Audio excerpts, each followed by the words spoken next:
all set? Okay. Good afternoon.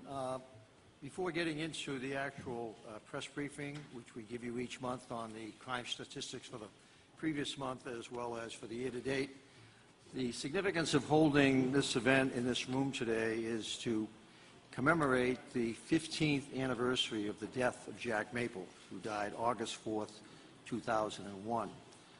One of the great joys I had coming back as commissioner once again was it gave me the opportunity to fulfill a dream, and that dream was to, in fact, rename this room in honor of Jack Maple, one of the creators, along with Lou Anamone and many others, of the CompStat process.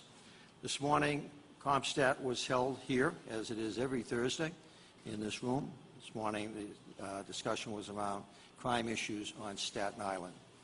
Jack Maple, as you're all well aware, was a great friend, great confidant, and one of the architects of one of the most significant turning around of crime in America, which in some respects, not only in the city, but in the United States, was influenced by his time with us.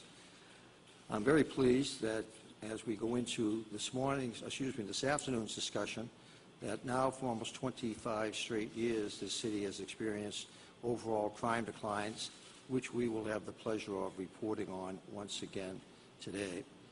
So I thought it just fitting to be in this room to celebrate an extraordinary life, celebrate a continuing extraordinary accomplishment that continues every day to impact positively on the lives of 8.5 million New Yorkers. A much safer New York than the subways that Jack and I and Jimmy ONeil patrolled back in 1990-91, and the streets of the city that we helped to make much safer beginning in 1994. Jack's book was appropriately titled Crime Fighter. That's the greatest accolade that you could give to Jack Maple, was that he was a crime fighter extraordinaire, and we are all the beneficiaries of that unique skill. All the criminologists in the world, everybody who studies crime, none of them compared to that guy, because he understood it better than any of them.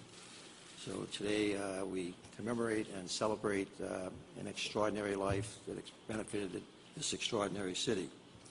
In terms of the gathering today, I'm pleased that the mayor is here to join with us to discuss the crime situation in the city of New York. The run of the show will be, I'll open up as I'm in the process of doing. I'll then turn it over to our mayor.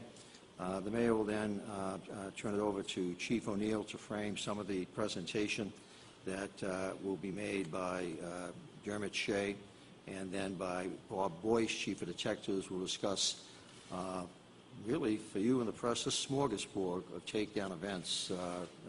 We're on a roll. We've talked to you about an increasing acceleration of our efforts to go after gangs, organized crime, narcotics. I think today you will see reflected in Bob Boyce's report that we are continuing to fulfill that commitment and fulfill it with some very significant successes.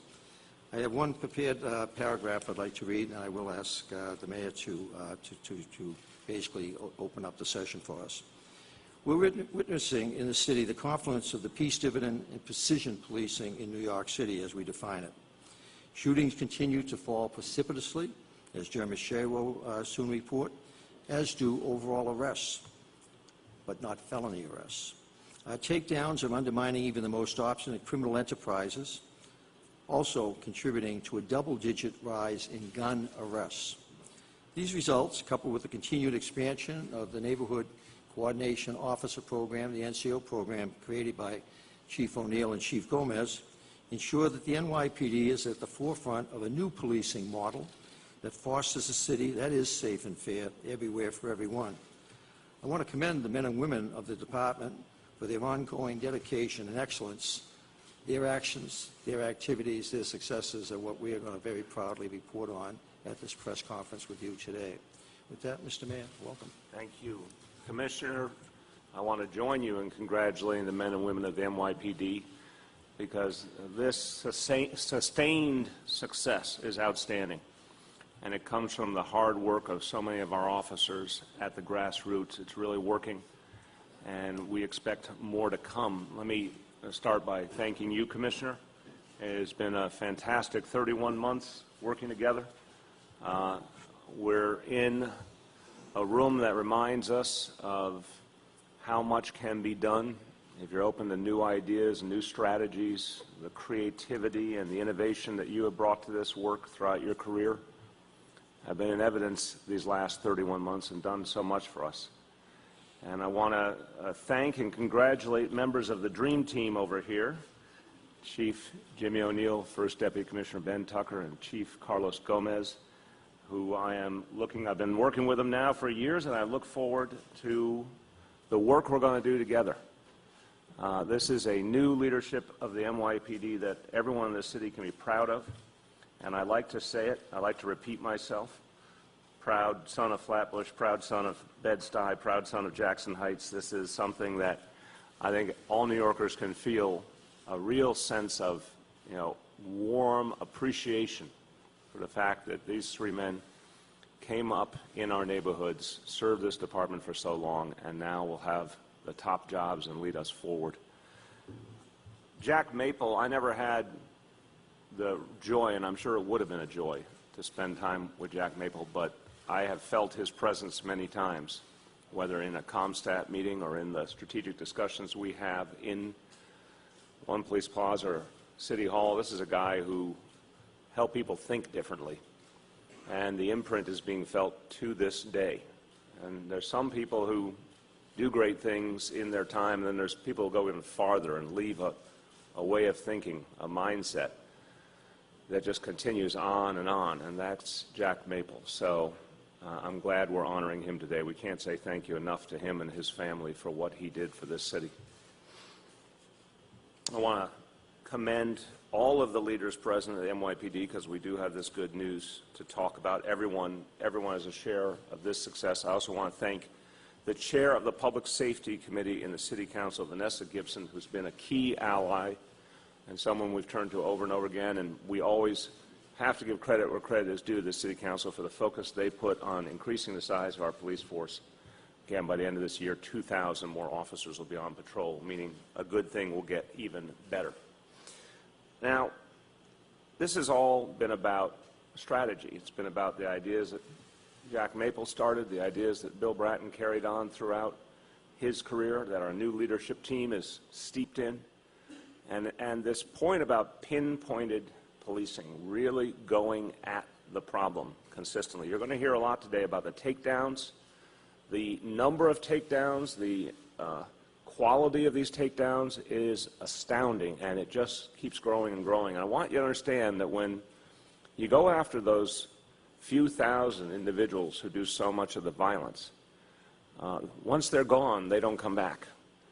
Yeah, there may be some other people coming up through the pipeline, but we will deal with them. Once the gang structures are disrupted, the real bad apples are taken off the street long term, it makes a huge difference in this city.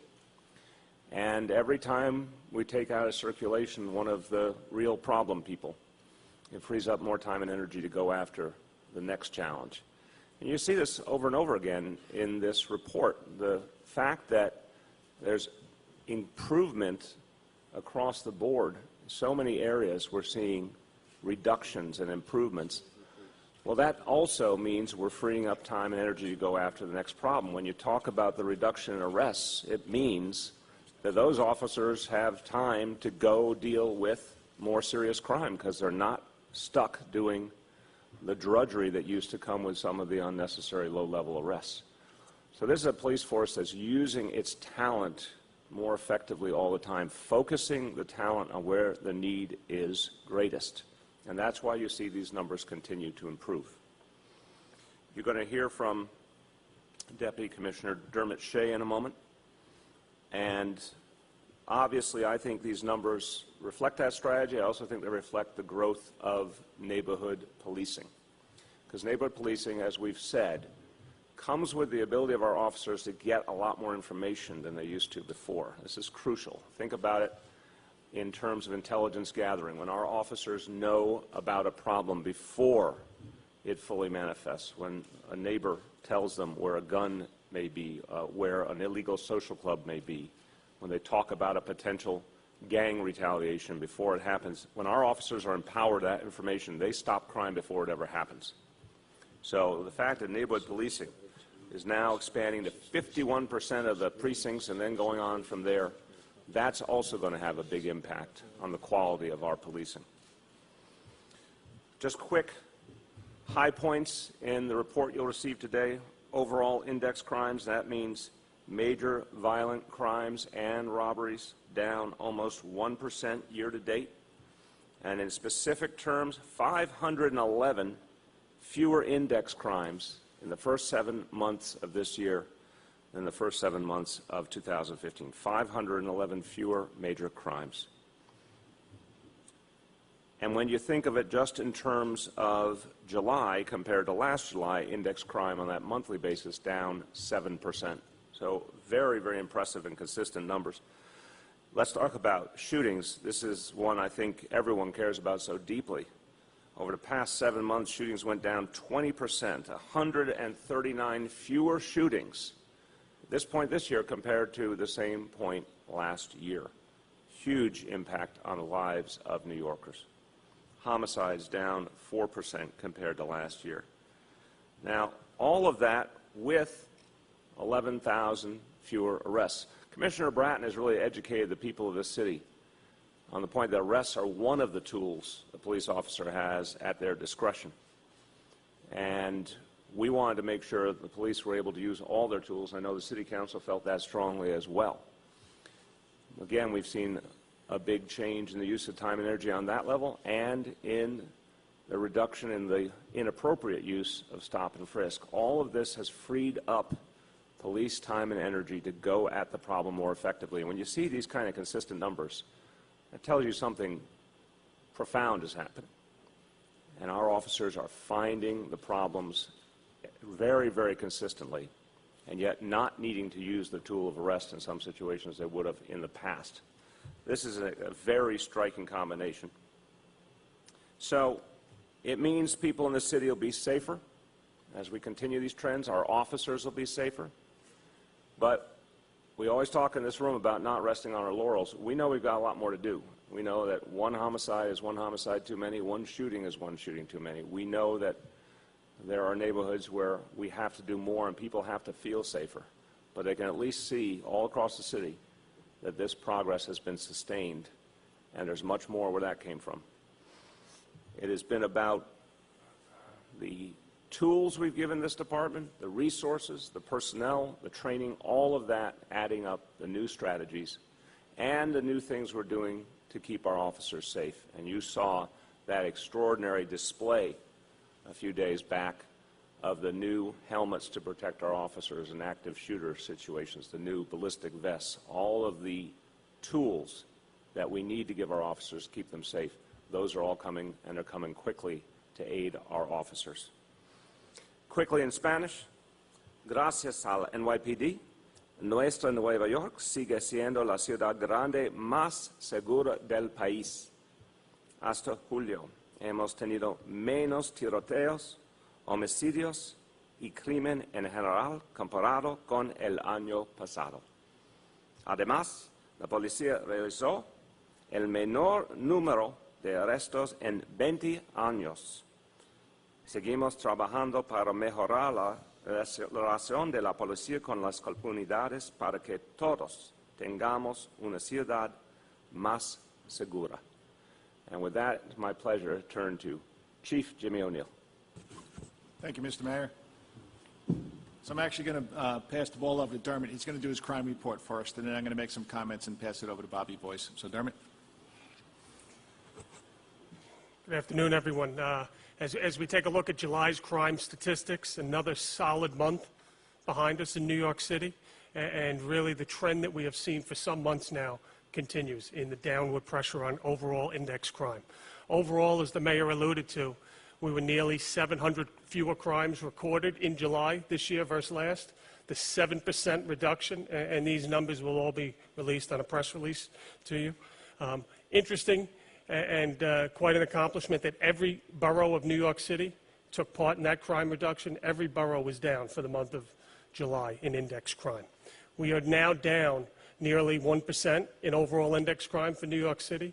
And again, whether it's July or the first 7 months of the year cumulative, We've never seen numbers this low. We continue to push it lower in the modern CompStat era. In July alone, some of the records that we set was overall index crime, the amount of shootings recorded, the amount of robberies recorded, the amount of burglaries recorded, and stolen cars. So quite an accomplishment. When you talk about the shooting numbers, it's worth spending a moment on. 11th straight month where we recorded under 100 shootings for the month. We had never before this July recorded under 100 shootings for the month of July since we've started recording shooting incidents in New York City. It's actually 2 straight months. June we were under 100, that's the first time we did that. And this July when we recorded 96, never before done. That's 11 straight months now that we've recorded under 100 shooting incidents per month in New York City. Now stop for a second just to consider 8.5 million people. When we started counting, and we just referenced Jack Maple, when Jack Maple and Commissioner Bratton started that process of recording shooting incidents over 20 years ago, you had a population in New York City at the time of between 7.2 to 7.4 million. We've increased by 1 million, and the shooting numbers have plummeted. I've often, in these press conferences, talked of the momentum, and I think you're seeing it here. Whether we're talking about Jesse Tisch's contributions with the technology, whether Chief ONeil's with the NCO program, the added officers, we still feel that we are building, and we're going to not hit our peak anytime soon. When you look at the shooting numbers, 20% year-to-date, 131 incidents fewer, 139 fewer people shot this year. I'll just finish by talking about a couple more topics, and one being this week alone, Bob is going to get into numerous takedowns that took place. But I'll reference 3 here, one in Brooklyn, one in Queens, and one in the Bronx. You will not find a better example of targeted precision on individuals that are what 24 months ago we referenced as that cycle of violence. Repeat offenders, multiple gun arrests, today a shooting victim, tomorrow a shooting perpetrator. Those 3 cases that were done with local prosecutors in these particular cases, Queens, the Bronx, and Brooklyn, arrested approximately 80 individuals in 3 gangs and closed 23 prior shooting incidents. 23 prior shooting incidents.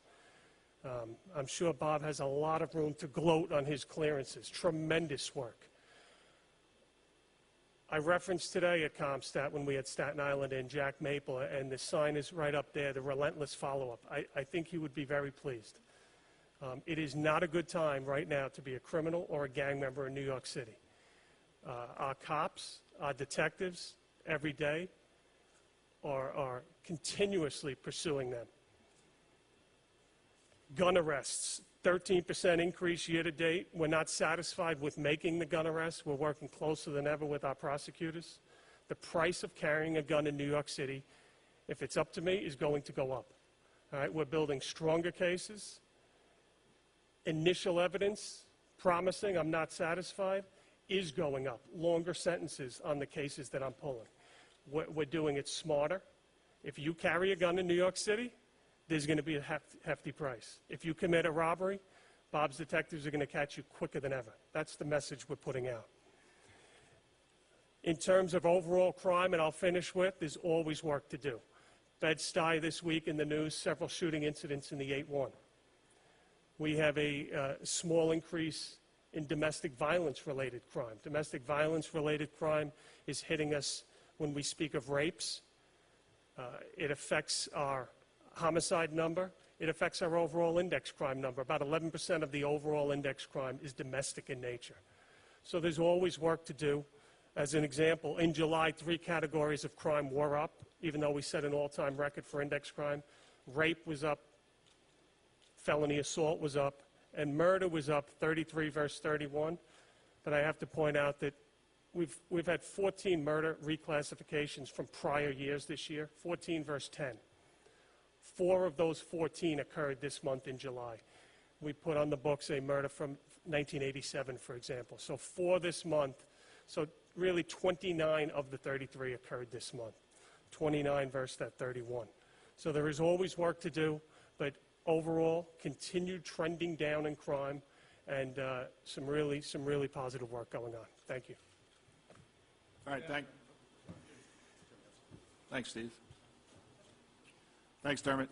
So I just want to talk for a couple seconds about how we got here, and so much of it has to do with the hard work of the men and women of this police department, but we certainly can't do it alone, and if we're going to continue to push crime down even further, it's got to be with everybody in the city, particularly with the community. And I think I'm going to talk about neighborhood policing in a couple of seconds, but before that, I want to talk about our partners also. We do none of this alone. We do so well with all of the DAs throughout the city, with parole, probation, our federal partners with the FBI. We've had some great takedowns with the FBI, the DEA, and the Regional Fugitive Task Force. That's with the U.S. Marshal Service. A lot of how we got here, it's precision policing, and so much of that happens in this room right here. Dermot and I were just sat in this room with a couple of hundred of our closest friends from Staten Island, and we had a CompStat. And CompStat is how to get better. It's not an adversarial meeting. It's how we use all of our resources to get better and continue to reduce crime. Staten Island is in very good shape. Chief Delatorre is doing an excellent job out there, as are the 4 precinct commanders. A lot of this also has to do with the unified investigative model, the work of Bobby Boyce. As everybody knows, we combined OCCB and the Detective Bureau months ago, and that model seems to be working. To have all those investigative units under one chief working on the same mission, and that's reduce violence and crime in the city, and Bobby's going to talk about some gang takedowns. Can't understate how much technology plays into this. The smartphones are an absolute godsend to us. The cops, we thought they were going to use them one way, and they do, but it's a younger generation, and the uses that they've come up for them just in response time alone. And some of this is anecdotal, but I'll give you some hard numbers in a second. They're saying that in the critical crimes in progress, they get into the jobs about a minute faster because the jobs are coming over the phones first. We have the tablets, we have ShotSpotter. So much of the technology is helping us to reduce crime. In neighborhood policing, in October, we'll be in over 50% of the commands in New York City. And that is, the cops are embracing it. The community is embracing it. We have a lot of work to do. I've talked about change in the past. Cops sometimes have a difficult time with change. Sometimes they have difficulty with the status quo also. But this change is a good change. It's a good change for the city, and it's definitely a good change for the police officers because we're pushing that decision-making down to the level where it should be. We're enabling them to use discretion, which they should use. This is how we get in touch with the community and make life so much better for everybody involved. I just want to talk about response times, and this is, I'm not sure if we thought this was going to happen. I had an idea with the neighborhood policing model that it would reduce crime response times, but not to the level it is. We're on track to have the lowest response time since 2010. Critical crimes in progress, down 10% in the first 7 months of this year, from 5 minutes in 2015 to 4 minutes and 30 seconds so far in 2016. So that's 30 seconds faster. All crimes in progress, down 7.7% in the first 7 months of this year, from 8 minutes and 41 seconds in 2015 to 8 minutes and 1 second so far in 2016. A lot of factors go into that. We have more cops on the street, thanks to the mayor and the city council. Thank you, Vanessa. The NCO program is helping us reduce that response time with the additional people in police cars, and then, of course, the smartphones, as I spoke about before. So a lot of good things going on in this police department, and starting in the middle of September, I'm ready to go. I'm going to continue the great work of Commissioner Bratton, and I look forward to this opportunity to make this city even safer. So I'm going to turn it over to Bobby Boyce, now he's going to talk about some takedowns.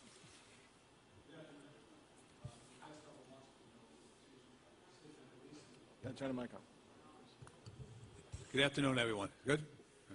Get my chance, I'm going to blow it. Each month I go through the precision policing program that the commissioners put forth and go down through the takedowns. So I'll go through what we've done in July.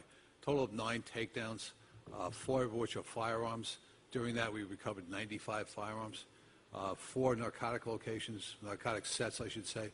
In that, we recovered 29 kilos of heroin, 8 kilos of cocaine, 743 pounds of marijuana, and about $820,000 in this month alone. One of those cases, narcotic cases, was Operation Trusted Source. That was retail-level heroin sales that were creating an issue in Staten Island where people were actually overdosing and dying on.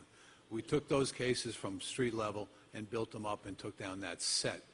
Now we've seen in the last 2 months less overdoses in Staten Island, as we talked about this morning. Key victory for us. We're helping to stop this problem we have. One gang set was taken down, as well as an organized crime case as well. This week alone, we're getting off to a very strong August. We have taken down 5 cases in 3 days. One in Queens, which is the Flock Gang in the 101 and 100 precinct. One in Brooklyn, which is the Operation Lincoln Bergen, which is both in Brooklyn North and Brooklyn South, 21 gang members. A lot of prior shootings between these two groups. One in the Bronx, in the 5-2 precinct, Operation Whoop-de-Doo, which is a blood set there.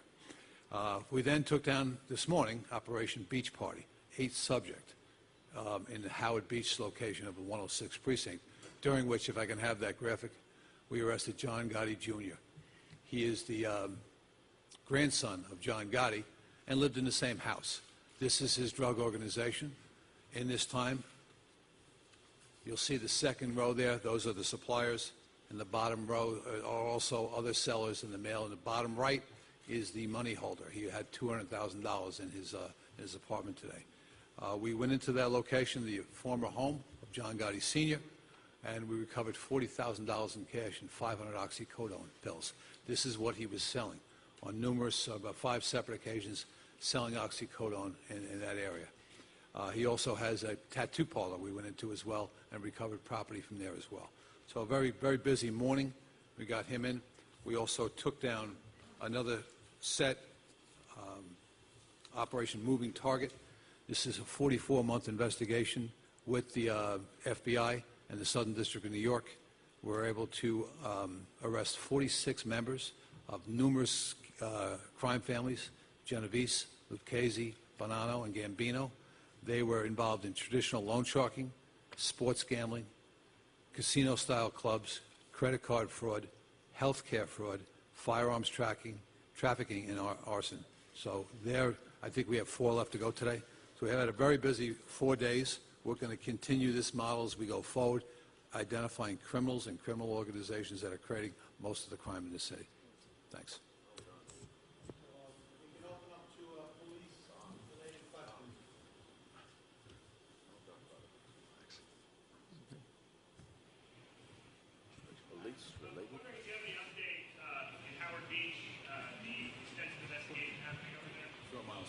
We are still in the process of crime scene collecting evidence right now. We will be out there for several days. That is a remote area. We have crime scenes set up there, and we plan to chop down just about every weed in that location until we satisfied that we got all the evidence. Now we have a lot of forensic evidence acquired so far, but we're not getting a lot of Crime Stopper tips. We have 3, and they're all pretty generic. So we have since raised the reward up for $10,000 for any information. That is a very strong community. I'll be out there as soon as I leave here. We've got nothing but support from everybody out there, and we hope to have more information. Now, this is a remote area. Young lady was running, still daylight, so hoping somebody saw something going into the park. Thus far, we don't have a lot of leads on this right now, but we're still collecting evidence.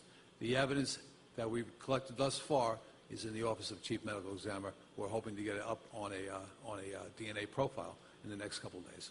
I just want to add very quickly, we really need the public's help on this one. So please, and all of your coverage, this is a situation where anybody who has any information, even the possibility something might help the police, this is a real tragedy, and as a parent, my heart goes out to the father. I can only imagine what he's feeling, and all of us have to help this family. Anyone who knows something needs to call it into the police right away.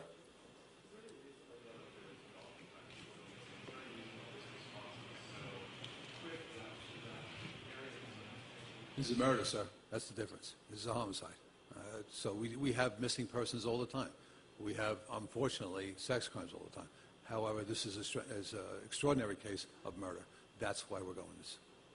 Have there been any reports of anything similar like this, where people have been followed there, or maybe many other women We have them, I tell you, we have them often in this city. No one is this subject of murder. They're usually late at night. If we have them on the street, rape one, where stranger rapes are down in this city. Nonetheless, we still get them. This type of incident where you have a jogger in a park, in a recreational center, in daylight hours is extraordinarily unusual. Chief, what is her phone telling you? We found out through her phone that her dad had called her, as we thought it was, for most of the time, and we're wondering where she was, and that's what started the investigation. We also saw that she had texted her friend while she was running, not unusual, and they were going back and forth. We have that friend as her best friend, so not a lot right now on the phone. We did swab it for DNA, and we'll see if we get a profile from there. Tony. On the health case matters, in terms of the jogger case, the DNA source, is that the source of material, is that going to be something that indicates whether she was sexually assaulted? And second, on the driving matter, were some of the drugs that hit was right down in John Guy's old house? That's correct. We did a search warrant there this morning in a safe off his, John Gotti Jr., who's the grandson. In his in a room right off his room, we found a safe with 500 oxycodone and about $40,000. So it is the same home you've been seeing on the news all these many years. In regards to the DNA we hope to get, we'll enter that, see if we can enter that in the CODIS and see if we get a match with that. Outside of that, we'll send it out to outside labs. They'll give us even more information as technology marches forward. We're able to tell actually freckling, color of eyes. It's extraordinary how far we've gone with DNA examination and taking it out. So that's what's coming out forward in the next couple of days. If you remember the Daniel St. Hubert case, something very similar. We had no eyewitnesses, but we did have a DNA profile. So that's the focus right now. The crime scene is going to be up for the next couple of days. We're hoping to get more. Two crime staff-related questions. One is, at the 6-month briefing, you talked about how police-involved shootings were basically flat. I don't know where they are at the 7-month mark, but do you have an explanation for why they wouldn't have seen a similar drop in shootings and index crimes? Why would police-involved shootings be flat? Chief ONeil will speak to that. Actually, police-involved adversarial shootings are up. We're up by 4.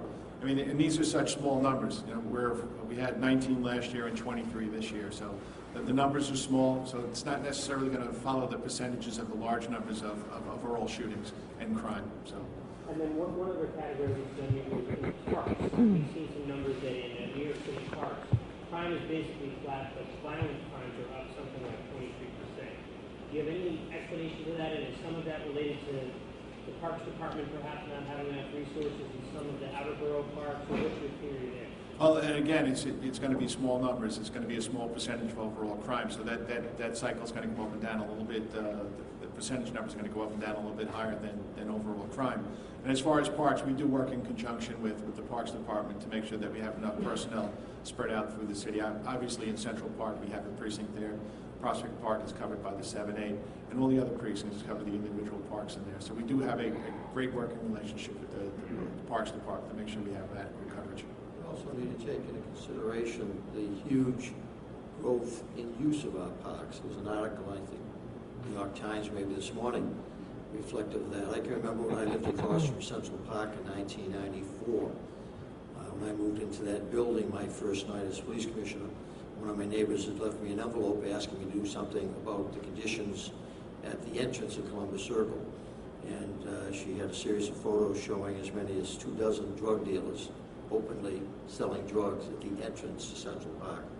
So the parks in the city are heavily utilized, so some of the victimization you're seeing is reflective of those many larger numbers of people in the parks, but the overall numbers are still very, very small. Also, reporting of crime in the parks is a relatively recent phenomenon in the sense of focusing on that area, much the same as the way we're reporting crime in the schools. So we're at 8.5 million people in the city, a couple of 100,000 tourists roaming around every day, 60 million tourists a year. This is Jack Maple's phrase up there, will be relentless until New York is in fact the safest city in America. It is, bar none, with maybe the exception of San Diego, which is not New York City. On the 11,000 fewer arrests year to date, can we get a little bit more information on what percentage of those are now summonses, and what the breakdown has been on those, and where those come from?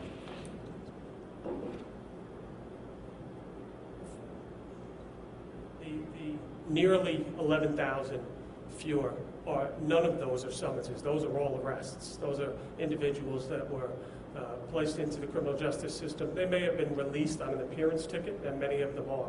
Those numbers are going up. But they were all, in essence, arrested. We track very carefully the arrests that we make. We're down, I believe it's about 10,700 and change. It's nearly 11,000 just this year. If you look at the 2-year number, you're up close to 40,000 arrests fewer than just in 2014.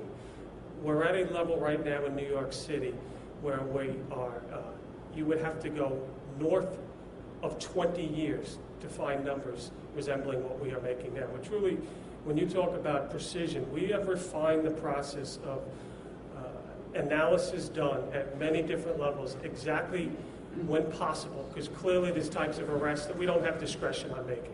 We respond to a domestic dispute, and we're going to make those arrests every time that we can. But then we make difficult decisions on how we put out our enforcement units, whether it's anti-crime, gang division units, you name it. And we make very critical decisions on an everyday basis of what type of arrests are going to get the biggest impact and drive the crime down, specific types of crime, even further. The commissioner mentioned 11,000 fewer arrests. We are still up in felony arrests this year, and as I've said before, within felony arrests, we're up in index crime arrests. We are up in the gun arrests. We are going exactly in the right direction in our arrest activity, and always looking to improve on the return on that investment. Sorry, I didn't mean of the 11,000.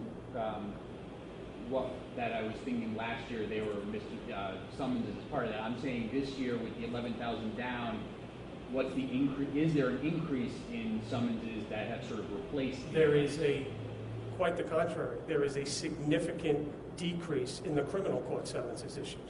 So I've hit this, I believe, at the half-year mark. Stops significantly down, criminal court summonses significantly down, arrests significantly down. We are attempting to get to that holy grail, if you will, which I don't know that we ever will completely, but we are never satisfied, of getting to the balance of cases that have a great return on investment at the same time that we're employing more and more NCO commands and building up the communication with the public. When we get the public out there in the NCO commands, increased communication to further contribute, we think we're going to see that crime decline escalate. Let me speak to this for a moment to hopefully once and for all clarify. 1990, 550,000 reported serious index crimes to the New York population, 7.5 million, about 22 million tourists. 2016, we'll have about 100,000 fewer crimes with 8.5 million population, 60 million tourists. Many fewer crimes being committed, because there are many fewer criminals. What happened? We controlled behavior to such an extent we changed it for minor crime, fare evasion, serious crime, murder, shootings. We are also reflective of the fact that the city is a much safer place. We don't need to issue as many summonses. We certainly don't need to do as many stops. In 1996, a speech at the Manhattan Institute, I talked about the first time the phrase was used, the peace dividend. We would increase our arrest activity, as you saw during the 90s. We increased it dramatically in our summonses, fare evasion arrests, but there would be a bell curve where after the behavior changed, there would be less need for the police to make arrest summonses. That process is continuing. So the good news is, as Jeremy indicated, arrests are down dramatically, but arrests for serious crime, precision policing, those are actually up percentage-wise. So this is simple. This is not rocket science to understand. It is a specific policy of this department to try to reduce arrests, because we don't have to make as many. If I can tell somebody to get off the corner, or stop lying on the bench, or get your feet off the subway seat, let's try that first before we go to a summons, or before we go to an arrest. It's basic policing. This question is for the Commissioner. Please react to the bill, the Blue Lives Matter bill, that would make it a hate crime to assault a police officer. I'm sorry, I didn't hear that question. Blue Lives Matter bill that would make it a crime to assault police officers. Quite frankly, I'm not familiar with that bill. There are already a number of laws on the books for assaulting police officers. One of the pieces of legislation the mayor signed yesterday, while there's a lot of media focus on the idea of us having to report out assaults that occurred, citizen complaints against police officers when making an arrest, that same bill also requires that we report out assaults against our police officers. And so we are attempting to the best of our ability to track both injuries incurred during arrests, not only by civilians, but also by our police officers. So I'm not familiar with that particular bill, but certainly we have quite a few bills already on the books that allow us to charge for assaults against officers. I have two questions. For Deputy Commissioner Shea, is DV on the rise, or is other crime going down? Domestic crime, domestic violence? Do you have reason to think it's on the rise? And then for Chief Boyce, has there been a shift from the team crew aspect of the gang takedown to this more traditional organized crime, or is it leading there, these old family names? On the first part, a little of both. We do have a slight increase in domestic index crime this year. Domestic overall crime, about 4 to 5%. And as you see other crimes, again, we mentioned robberies, we mentioned burglaries, we mentioned stolen cars.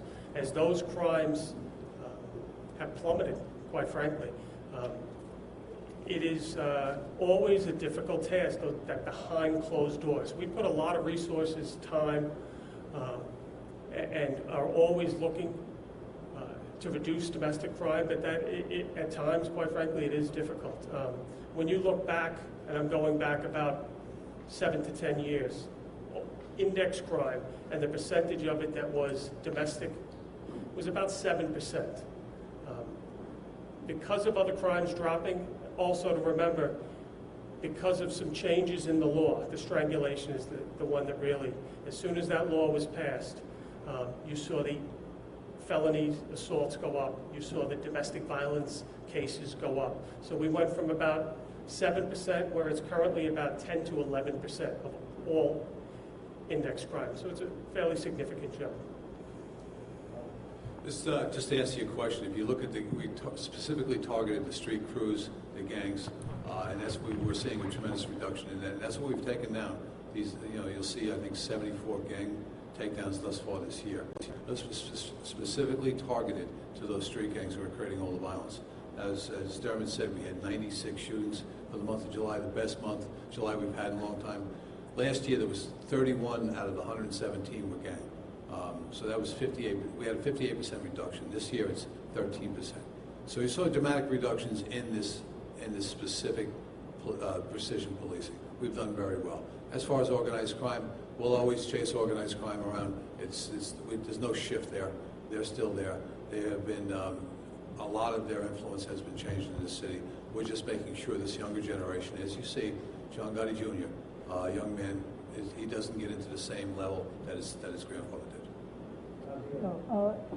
In terms of shootings, how many shootings have been reported by ShotSpotter this month and year to date?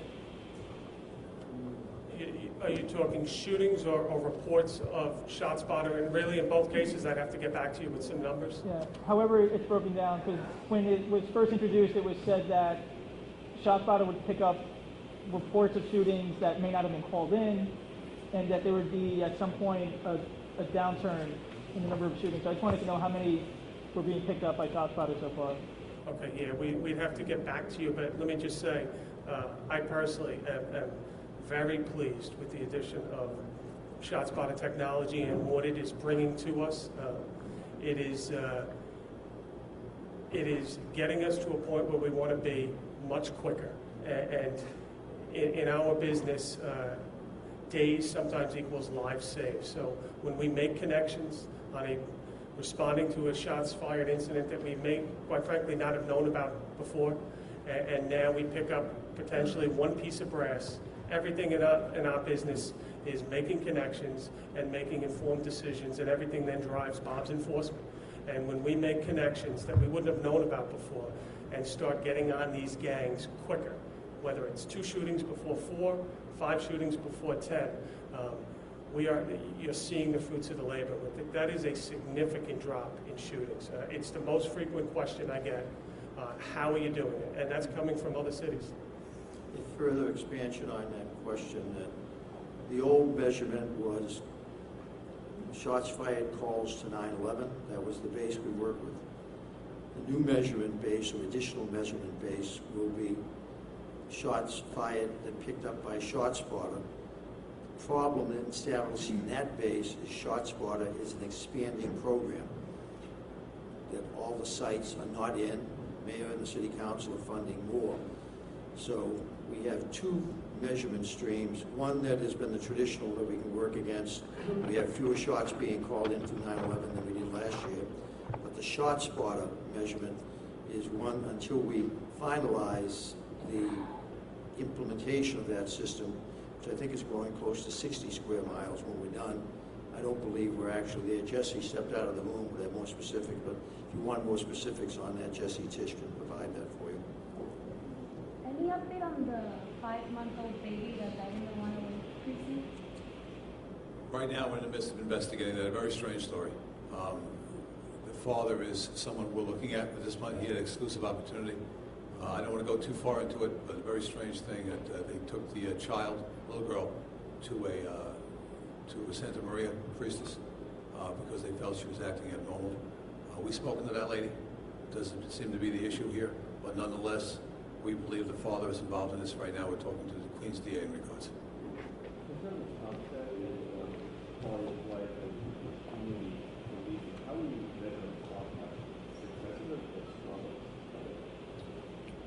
Quantify the success of neighborhood policing? Well, first and foremost, it's a crime-fighting model. Right? So we're in the business to keep people safe. There's many ways to do that. We could do that by ourselves, but we're not going to continue to push crime down even further. So we have to do that in conjunction with the people that live and work in the communities where we have neighborhood policing. And the model seems to be working. There's a couple other things we're going to measure, not just crime. We're going to measure response time. We're going to measure the number of 311 and 911 calls, because the more we get to know the people in the community, if there is a 311, chronic 311, we should be able to resolve that, thereby having a reduction in 311 calls. And we're also working on surveys for community satisfaction and also for police officer satisfaction. I think pushing that decision-making down to the level where it should be, which should make the police officers in the city feel really good about themselves. And it's also a way to mentor leadership in this department. Let me expand on that. We will be shortly having a separate press event on the polling that Chief ONeil referenced. No American police department has ever had the resources to poll. How are we doing? And we are going to do it for the first time in the history of this country. I'm going to do it on a larger scale than just about any poll that you're used to. You're oftentimes reporting on Quinnipiac, which is talking to 600 or 800 people, or national polls that sometimes might do as many as 2,000. We will be doing on average 20,000 at a time. We will be doing down almost to the block level in every precinct of the city. We'll also be doing voluntary polling of our own officers at the same time. Nothing like it has ever been undertaken in American policing, and I would argue probably nothing like it's ever been undertaken on any polling operation in any venue in this country. So we will shortly, the mayor will be unveiling this effort that we have identified the funding for, and it's going to be extraordinary. So in terms of how we're doing, we'll be able to tell you every month when we hold this CompStat. And I think we're going to find that under Chief ONeil's leadership, we're going to be doing very well with him and the mayor after I step away. I also just want to say, just following up one more point on neighborhood policing, there's the tangible and the intangible. They both matter. the tangible, just like ShotSpotter gives us the brass, as you say, gives us the shell casing and the evidence, or gets our officers to the scene more quickly. When a neighborhood resident tells an NCO about a crime that might be imminent, about someone they're suspicious about, and allows our officers to get there and stop something before it happens. And I know Jimmy's told me some of those stories, and I've heard directly from some of the NCOs, you know, the things that were stopped before they happened, and that's going to add up and add up and add up. So that's the tangible. I think the intangible is the relationship between police and community. We know that we will become safer as we bond the police and community. And that is an everyday effort. So every single time a community member has a good experience with a police officer and communicative experience, it's going to want to make them come back and share more information. They're going to tell their family. They're going to tell their neighbors. So this is something that changes the whole tone of this city over time. And that also has ultimately very real impact, because the more there's an assumption that everyone's on the same team, the more progress we can make. Chief Boyce, two cases. In Howard Beach, friends of the victim said that she recently broke up with a boyfriend. Has he been interviewed? Where does that stand? Yes, her personal life has been talked to. Yes, we've spoken to those people, and it's not an issue. No, he's not a suspect. And does video from the homes across the street show anyone lingering on that block earlier today? None that we've found so far. Not all the homes have video. Some do. We haven't found any video evidence at all to show anybody lingering. It's three. Two cases. A child abuse, what appears to be a child abuse case. I'm sorry, say it again. What appears to be a child abuse case in East Harlem in the Cooper precinct from yesterday. A child said to have fallen off the bench by the mom. It looks like maybe heading in another direction. Could you fill us in on that? I'd have to get back to you and get it because I don't know. I was briefed about it this morning. I don't know how things have changed. So let me get back to you later on about it. Yes, Mr. Boyce, Matthew Van Allen was a cyclist killed in Williamsburg in the 90th precinct. He was killed on the 2nd of July. The car was recovered on July 6th. No arrests have been made. Do you have any information? Sorry, any information on that? Can you confirm that the suspect is not a member of the police? All right, I'm familiar with the case, but I would not investigate that normally, so I was briefed on it, but I don't have an update for you, so I can't answer your question on that.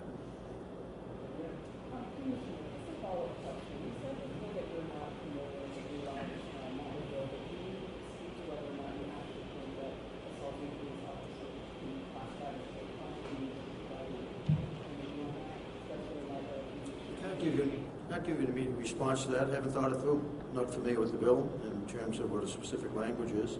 I've already indicated that there are very significant laws for assaults against police officers, whatever the motivation. If it's a hate crime, it's classified as a hate crime and prosecute accordingly. So as to whether it needs to be a specific crime, I don't have an opinion, and I'm not familiar with the particulars of the bill that you're referencing. Chief ONeil, when you missed wearing the uniform, and in the press release where your promotion was announced, it called you Jimmy, and the card in front of you says James. Do you have a preference? Well, Rich, actually, Jimmy's good. Jimmy's good. James is, I think I've only been called James a couple of times in my life. I think you met the woman that called me James, and that's only when she's mad. You know what? I am, and I've been thinking about this long and hard. And it's, I have 6 more weeks of wearing this uniform, and I've been wearing it since 1983. I'm so proud of it, what it represents, and what we've been able to accomplish over these 31 months with Commissioner Bratton, but also over the 33 and a half years I've been a cop. So, yeah, Rich, I'm definitely going to miss wearing this uniform. Chief ONeil, you mentioned before that response times are one indication that you've seen that community policing has been working. Have you seen any other concrete, I know that you and Commissioner mentioned some of the future things that you'll be looking at, but have you seen any concrete evidence that the NCO program that has already been implemented has shown, I guess, what evidence have you shown that it's working? We have anecdotal evidence, but as far as crime, I can give you some numbers that we have. And this is as of 7/31, July 31st. In the NCO commands, it's murders down 5.6%, robberies down 5.8%, and shooting incidents, we're doing very well, we're down 19.8%. So it's by the numbers, we're doing well. Anecdotally, talking to the cops, we're doing well, and then talking to people in the community, I know we're doing very well also. And again, this is a program that's just begun, so we have a long way to go. Yeah, so you mentioned for the jogger killing that there were 3 general leads. I was wondering if there was anything you could say about that, as well as when the last text message from the jogger was sent to her friend. They were talking about something girls talk about. It was just what to wear and things of that nature. That was the text message from our victim. The time of the text message. I'll do that sometime after 5 o'clock, after she had started her run. Well, she started her in around 5 o'clock, and she was home late. They were looking for her sometime after. She should have returned about 40 minutes later. She didn't. So that was the last text message that was on the phone. She was texting her best friend. Okay. And the 3 general leads, what was the specifics there? Very indescriptive, just people hanging around, one on a bicycle, nothing concrete at all, who anybody can identify. And they're all anonymous. Chief ONeil, how committed are you to implementing the deal that Commissioner Bratton cut with City Council on right to know, and to Councilwoman Gibson, how are you going to make sure that they keep up their end of the bargain? I've been part of the process of the amount of time it's taken. It was a long, hard road to get to where we are, so I'm totally committed to the deal that was made. Commissioner Bratton, you're going to be going to the private sector to make money. That was gently put. If there's a president who you're not afraid of, would you entertain the idea of going back into public service in an administration? First off, I'm not afraid of any presidential candidate. I'm afraid of what one of them might do. Secondly, this is my last public sector job. I've been at it for 48 years, started in 1966 as a military policeman in the U.S. Army, and I think I've done my fair share. So it's time to go and pursue new opportunities, new ventures, and sit on the sidelines and watch my successes back up further successes. Thank you. Thank you.